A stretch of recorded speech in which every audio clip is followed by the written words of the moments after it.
Hello, Leo. Thank you for joining me for your weekly forecast for week commencing the 8th of May. Some people have been asking me to talk a little bit more about romantic prospects when I do these broadcasts, so I will try to do that somewhat more. In that context, this week is very exciting because the North Node, it's a point of destiny in your situation, returns back to your Zodiac sign.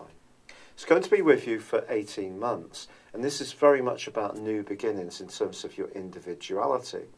But this needs to be balanced against the South Node's location, which is in the democratic sign of Aquarius. So that's going to be something of a theme that's going to be coming up in times to come. But I do feel taking the first step, taking the initiative in situations is going to be important if you want to bring about greater improvements, especially if you're single. Now, whatever your romantic status, the planet of love, Venus, is now in the part of your horoscope again, which is very much to do with wanting to get to the truth of what your relationships are about. Also being a bit more explorative, open to people from different backgrounds to you. And travel can be a great way to connect. And also with Mercury still in a buzzing connection with the planet of electricity, Uranus, I feel that you do need a certain amount of a challenge at the moment, or certainly a degree of space. And even if you are loved up in a relationship, just doing something different together and spontaneous can be a great way to inject a greater sense of passion back into the tie.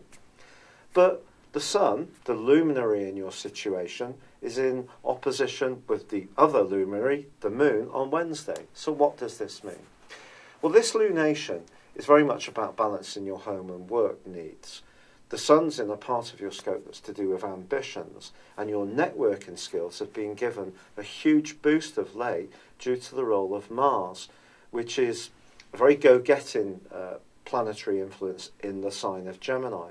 But of course, last week, Mars did go into a right angle with Neptune, and that continues this week. So if you are thinking about doing anything of a business nature, especially on the back of this full moon, it's important to think about the emotional context, but also think about the clarity of your moves. If you have any sense of uncertainty or you're not getting the information that you feel you need, I wouldn't go forwards.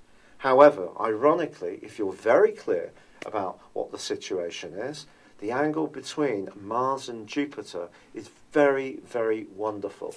And this can see you having a sparkling conversation with someone that galvanizes you into action and sees you very much on the front foot. If you are very much focused on making the most of your resources, work and property matters can be boosted still this week through to Thursday due to the sun's continuing angle with the planet of transformation, Pluto. This is a chance to focus on the details, but also have the big picture, the big plan, the ambition to go for it. But generally across your situation at the moment, I feel initiative and being prepared to go beyond what you already know is going to be important in any facet of your life. It's been a real pleasure being with you. Thank you for joining me. Good luck and goodbye for now.